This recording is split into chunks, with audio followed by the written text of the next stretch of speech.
Magandang araw mga kaibigan.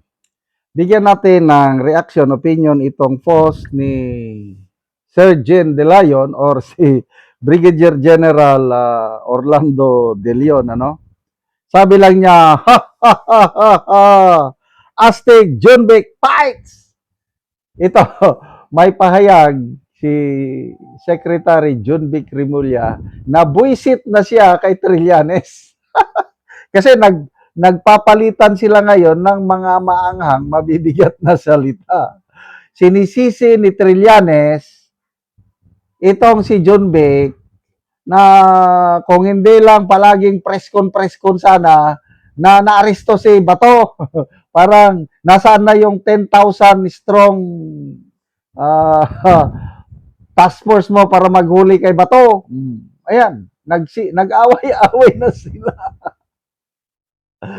Ito, Adolfo Mortera na po, sabi niya, DILG Chief John Vic Rimulya on Trililing. No official position, yet acting like he runs everything. Sabi dito ni Rimulya, please ask him, meaning si Trillanes, if the warrant has been legally served.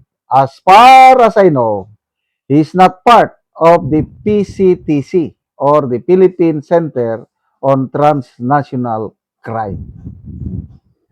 Yan din ang punto ni Senator Bato. Anong ginagawa ni Trillanes? Hindi naman siya member ng PCTC. Ito po, Philippine Center for Transnational Crime. Sila sana ang mag-serve ng warrant of arrest.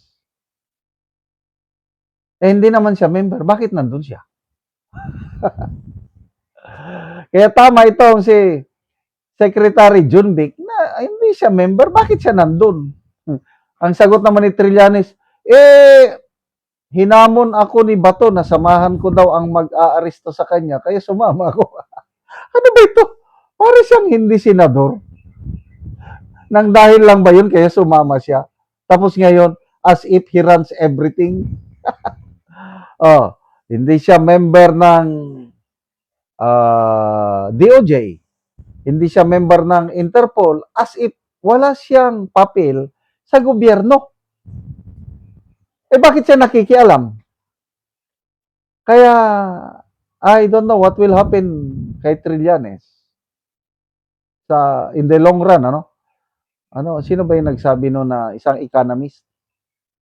Si Madam Cora Guidote. Kung totoo, sabi niya, na nakipagsabwatan si Trillanes sa ICC para makidnap si Tatay Digong, he will go down in history as the most notorious traitor in Philippine history. Yes, history will judge his actions now. Sa tingin niya, he's doing this for the good of the country. But bahala na tayo, taong bayan, kung ano ba talaga ang papel ni Trillanes. So, yun na nga. Nag-away-away na sila. Basa tayo sa mga comments. Tito's Yard, magandang laban ito. Maria Cristina Ramos, ready to rumble. Ang saya-saya, John Vic, papalitan ka daw ni Trililing bilang DILG. Ipaglaban mo ang trono mo, John Vic. Ulitin ko, may nabasa akong post na responsibilidad ni DILG John Vic Rimulya ang pag-aresto kay Bato. Yon ang pahayag ni Trillanes. Kagaya nung nangyari kay Tatay Digong, DILG ginamit ang PNP, inutusan ng PNP, General, sino na nga ba yung PNP chief noon? Nakalimutan ko na. Yung nagsabi na okay lang, yung mga nag-hit-hit dyan, para lang hindi sila makatulog. So yung PNP chief doon, inatasan din niya si Torre. Kaya, dahil sa style ni Torre, DILG operation niya na, using the PNP, successful sila sa pag kidnap kay Tatay Digong. Oh. Bakit biglang nagbago ang plano nitong kay Bato? NBI ang ginamit eh. Kaya mayroong nabasa akong post ni Attorney Wilfredo Garrido na malaking pagkakamali ni Junbic, malaking pagkakamali ni PBBM, bakit ang ginamit ang NBI? Kaya palpak ang NBI. Baka nga, mamaya wag tayong magtaka, baka anytime mapalitan na ang NBI director dahil sa palpak nilang pag-aresto kay Senator Bato. So, sino kayang ipapalit sa NBI? Huwag din tayong magtaka, baka si Trillanes ipapalit na NBI director or Rimulya, John B. Ay, hindi. Hindi nila pwedeng galawin yan. Malaking utang na loob ni Marcos Jr. sa mga Rimulya dahil second largest vote province ang Cavite.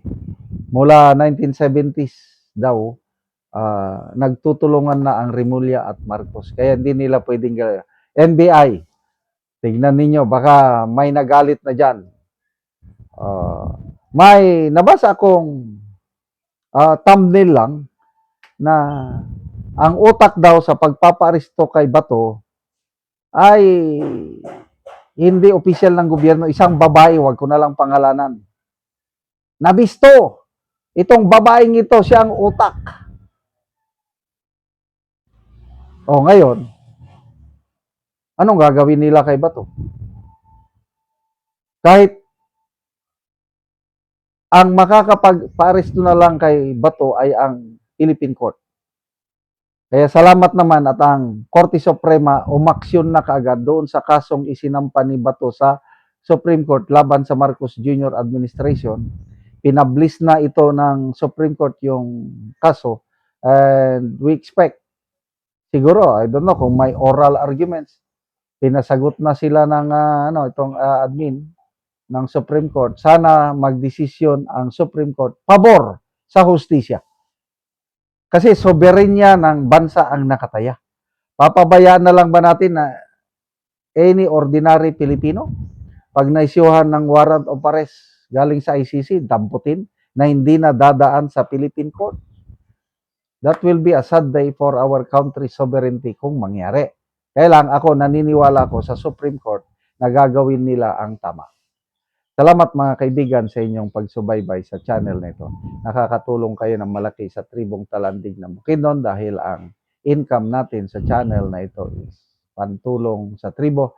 Namimigay tayo ng libreng yero at pako para makapagpatayo sila ng mas maayos na tirahan. Panoorin niyo ang video na ito. Ano ni ang natagaan na mo yero si ate. Taganing sin dagat nga dagan pa tay ng mga inabangan. O karon mo na ni ang iyang balay. Sa tagaan sa gawas pa lang nga bahin mo na ni ang itsura sa iyang atop. O karon mo na ni ang itsura sa ilang atop sa natagaan na mo giyero. So makita gid nato nga dagko na gid kayo buslot ang ilang atop. So kinahanglan na gyud sila og pero nga ilang ipuli ani. So makita gid nato nga lisod gyud kaayo ang ilang pagpuyo. O mauna pod ni ang ilang kahimtang sa ilang salog. Tungod sa sigig kaulanan ang ilang salog, so kuan na gyud kanang malata na. Ano ni ang ilang kahimtang, ilang abuhan, kusina nila, ulan na pod. So muna ni ang tubig nga nasalod sa ulan. Mga karaan na gid kayo nga yero. Karon ate, pila na ni katuig ang inyong balay, ang inyong atop nga yero nga inani na gyud ang hitsura dako na kaayo og mga buslot. 10 years na ni. So 10 years. Ngano man sa kadugayon wala gyud mo na kapalit og yero para lang nga makaatop mo. Tungod kay ang among kita igora mang bitkuan igora sa among kadadlaw nga panginahanglan sa among pagkaon. So taman ra gyud mo sa pagkaon. So dili na wala gyud mo na Kuan wala budget. wala gyud may naka-budget para lang nga makaatop mo. So unsa day ang trabaho sa imong bana? Kuan ra farmer. Mag-uuma lang. Mag-uuma. Oo, so lisod gyud. So Sura. mm, Dagang salamat sa Ginoo ug sa nagtabang ani nga sa sin karon makaayo maayo na gid among abuhan. so dili Dili na. gid mi matulukan. Oo. So salamat. Salamat. Mm.